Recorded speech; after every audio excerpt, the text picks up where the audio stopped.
श्रीमद्भगवद्गीता अध्याय 17 श्रद्धात्रय विभाग योग। वसुदेवसुतं देवं कंसचाणूरमर्दनं देवकी परमानन्दं कृष्णं वन्दे जगद्गुरुम्। ॐ श्री परमात्मने नमः। अथ सप्तदशोऽध्यायः। अर्जुन उवाच ये शास्त्रविधिमुत्सृज्य यजन्ते श्रद्धयान्विताः तेषां निष्ठा तु का कृष्ण सत्त्वमाहो रजस्तमः।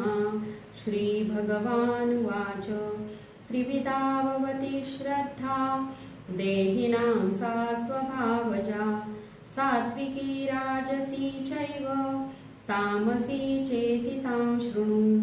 सत्त्वानुरूपा सर्वस्य श्रद्धा भवति भारत। श्रद्धामयोऽयं पुरुषो यो यच्छ्रद्धः स एव सः। यजन्ते सात्विका देवान् यक्षरक्षांसि राजसाः प्रेतान् भूतगणांश्चान्ये यजन्ते तामसा जनाः।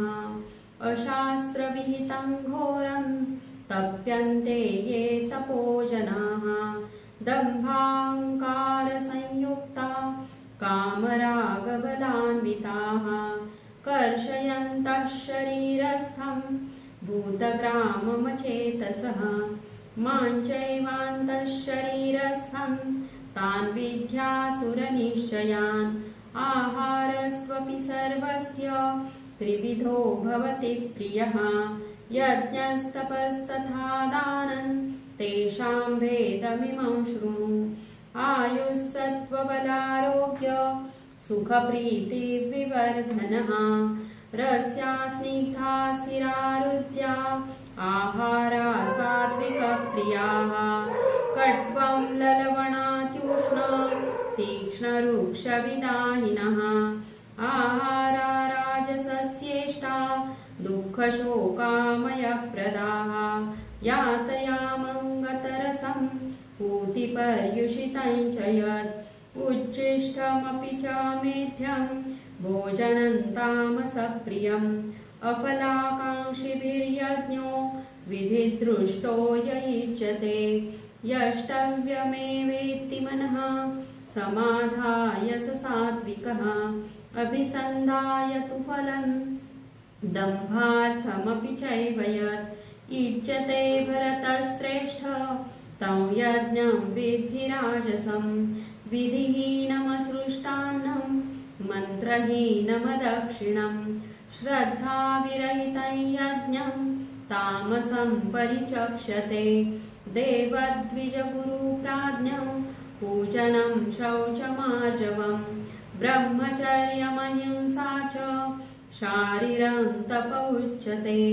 अनुद्वेगकरं वाक्यं सत्यं प्रियहितं च यत् स्वाध्यायाभ्यसनं चैव वाङ्मयं तप उच्यते।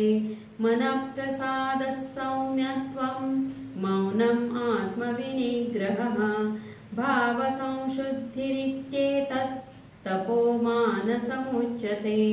श्रद्धया परया तप्तं तपस्तत्त्रिविधं नरैः अफलाकाङ्क्षिभिर्युक्तै सात्विकं परिचक्षते। सत्कारमानपूजार्थं तपोदम्भेन चैव यत् क्रियते तदिहं प्रोक्तं राजसञ्चलमध्रुवम्। मूढग्राहेणात्मनो यत् पीडया क्रियते तपः परस्योत्सादनार्थं वा तत्तामसमुदाहृतं। दातव्यमिति यद्दानं दीयतेऽनुपकारिणे देशे काले च पात्रे च तद्दानं सात्विकं स्मृतं।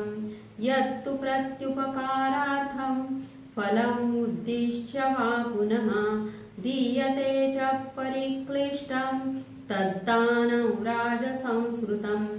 अदेशकाले यद्दानम् अपात्रेभ्यश्च दीयते असत्कृतमवज्ञातं तत्तामसमुदाहृतम्। ॐ तत्सदिति निर्देशो ब्रह्मणास्त्रिविधः स्मृतः। ब्राह्मणास्तेन वेदाश्च यज्ञाश्च विहिता पुरा। तस्मादोमित्युदाहृत्य यज्ञदानतपक्रियाः प्रवर्तन्ते विधानोक्ता सततं ब्रह्मवादिनां। तदित्यनभिसन्धाय फलं यज्ञतपक्रियाः दानक्रियाश्च विविधा क्रियते मोक्षकाङ्क्षिभिः। सद्भावे साधुभावे च सदित्येतत् प्रयुज्यते। प्रशस्ते कर्मणि तथा सच्छब्दः पार्थयुज्यते। यज्ञे तपसि दाने च स्थितिः सदिति चोच्यते। कर्म चैव तदर्थीयं सदित्येवाभिधीयते। अश्रद्धया हुतं दत्तं तपस्तप्तं कृतं च यत् असदित्युच्यते पार्थ न च तत्प्रेत्य नो इह। ॐ तत्सदिति श्रीमद्भगवद्गीतासु उपनिषत्सु ब्रह्मविद्यायां योगशास्त्रे श्रीकृष्णार्जुनसंवादे श्रद्धात्रयविभागयोगो नाम 17. योगेशं सच्चिदानन्दं वासुदेवं व्रजप्रियं धर्मसंस्थापकं वीरं कृष्णं वन्दे जगद्गुरुं। श्रीकृष्णं वन्दे जगद्गुरुम्।